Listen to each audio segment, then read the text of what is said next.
Hello everyone, let's get rolling. So, this time we're going to play around a little bit with ChatGPT. I'm sure you're all aware of what ChatGPT is. It is a large language model. It is a kind of AI which uses statistical methods to scan a very large body of text, billions and billions of web pages and text, and it basically uses the statistical correlations that it finds to generate responses. That is, if question form appears before certain statement forms, then it picks up what is common reply and it combines these into replies. It's not intelligent, but it's very sophisticated. It's a very cool tool. What we're going to do with it is we're going to ask it a couple of maybe somewhat philosophical questions and just talk a little bit about in a way in which I would talk maybe to a student or someone who comes to me for an exam or who's giving a presentation, and then we ask them questions in a Q&A. So, hi, how are you doing today? Let's be nice. Well, it's just a computer program. It says I don't have feelings, but I'm here and ready to. Okay, that's great. Uh, awesome. So it thinks I'm feeling awesome, but that's not what I meant, right? So the pragmatics are not perfect. How can I use this to make your day even better? Well, answer me the following, please. Does yesterday exist today? The concept of yesterday refers to the day before the current day, while the events and experiences of yesterday occurred in the past. The concept itself exists in our memory and understanding of time. However, the physical instance of yesterday as a day has already passed, and we are now in the present. So, in a sense, yesterday exists as a current day. Okay, this is not a bad starting point. It distinguishes between our idea about yesterday that exists still in our memories. So, do you mean that yesterday, the day itself, does not exist anymore in any sense? Right. Yes, that's correct. The day referred to as yesterday has already occurred and no longer exists in the present. Time progresses forward and each day becomes part of the past. Well, so why this is interesting is because people in the philosophy of time don't all agree on this. Actually, most people think there's no movement of time. So let's prod it a bit more on this. So which one of these do you think is true? A, that only the present moment exists, or B, that all times exist always. I wonder what it does. The philosophical question of the nature of time is complex and different perspectives exist. However, common view supported by contemporary physics is that only the present moment is considered to exist in tangible and experienced sense.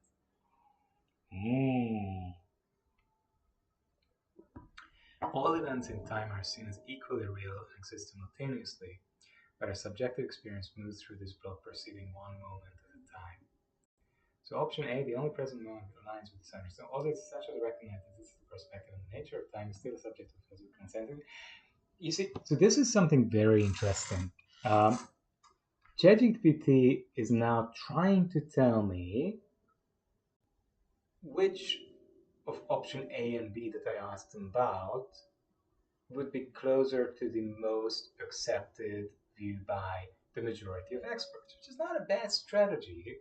If you're writing an essay, you can use a similar strategy, but if you're a student or if you're studying something, in the end, there are two things you should want. One is you should really be able to make up your own mind. And this means that you should have an understanding of the problem and be able to decide which option you like. That is, you have to be able to understand the arguments, compare them, reason about the topic. The other thing is, if you study anything like this, even if you just learn about philosophy of time, physics of time for fun, you would probably want to improve your abilities. ChatGPT is in the end indecisive. It does give you some information, but you still have to do the work. Now, the problem is that the information it gives you is not amazingly good quality. This one uh, paragraph is slightly inexact, not very exciting. And if you would go to any book, handbook, website, introduction video on these topics, you would get a lot more out of it. So that's why I often think that, well, it's very overblown what ChatGPT can do at the moment for us, right? People say, wow, it's so smart. Well, not really. If you Google the same questions, you can find much better quality information than this quite quickly. But you can certainly bounce ideas off ChatGPT, and it's not a sin to do as long as you acknowledge and then in the end you submit or present your own results. Now, but then what makes a statement like uh, on 23 October 2023, my dog wore a red hat, right? It's going to be the statement we're going to be working with on 23 October, my dog wore a red hat. True. What is the truth maker? If the um, 23rd October 2023 doesn't exist anymore, it seems that there is nothing that could decide whether this is a true or a false claim. What does it come up with? First of all, question you're addressing touches on the nature of truth and the concept of truth makers. Okay, truth is often considered to be grounded in the facts and events that occurred at that specific time. Yes, exactly. It also first to discuss truth makers might argue that the truth of such a statement is grounded in the actual occurrence of events on that particular day. The truth maker in that case would be the events and circumstances that made the statement true on that day. However, the truth of the statement relies on its correspondence with those past events, even if that specific moment no longer exists in the present. But how can it correspond? This correspondence means that um, the proposition that is expressed by our sentence would be connected in a relevant way to the facts. But the facts don't exist, then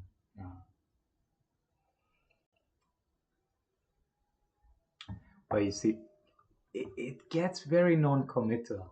So again, having a conversation with ChatGPT is not bad. For me, it's actually interesting in the way that I can understand how maybe a beginner student would try to think about these issues.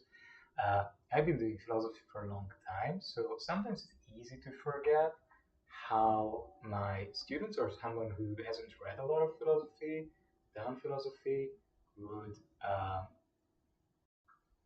think, and it's a good reminder. And I guess for a student, this would be a good starting point. This would help to maybe check out, oh, there's a discussion on truth makers, or there's a discussion on the nature of truth. I'm going to go check that out. So as you can see, there's a little disclaimer that recently they have been including here. ChatGPT can make mistakes, but it does. Consider checking important information. So where could I get more information on which view of truth makers might be correct? Actually, this is a very reasonable conversation. I think if you use ChatGPT just to give you some advice and you just take it to be kind of enhanced Google, that's the best way to look at it. And it's enhanced in the way, not in that it's actually better at finding relevant resources. It does give you the Stanford Encyclopedia of Philosophy and the Internet Encyclopedia of Philosophy, which is very good. Coursera, edX, not that bad. Yeah, philosophy forums and Reddit, blah, blah, blah. That's good. That's pretty good. It's a good starting point, especially IEP and SEP. But overall, it's just a little bit more pleasant than Googling. You feel like, oh, somebody actually helped me. Um, right.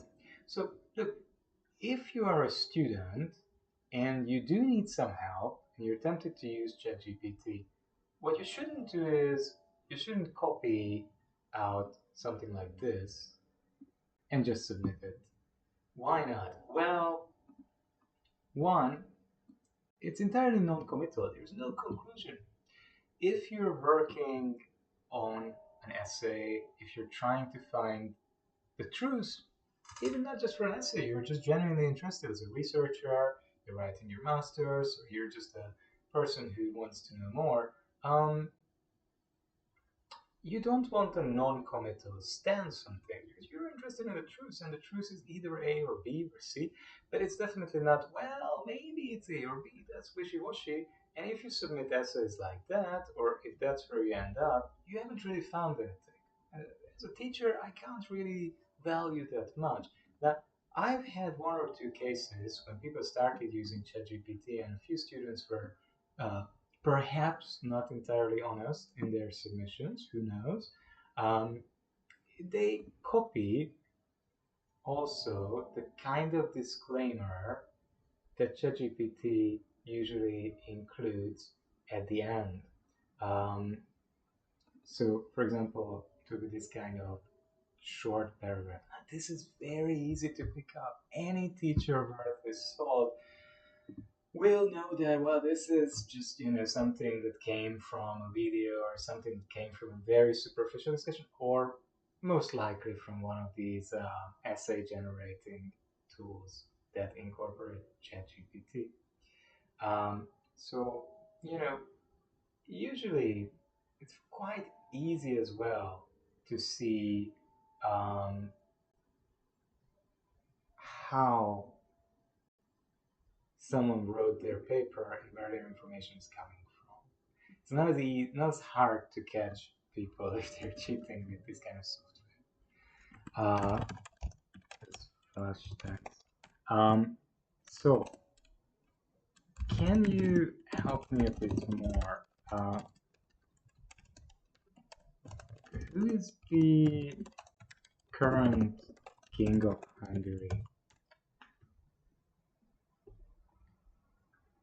Hungary's republic doesn't have a king. Very good. That's perfect. Uh, that's great.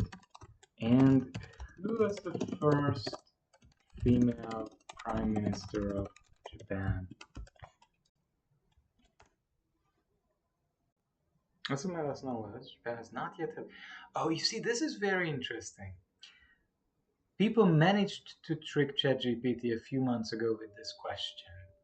And of course, they posted on YouTube and on different websites about it.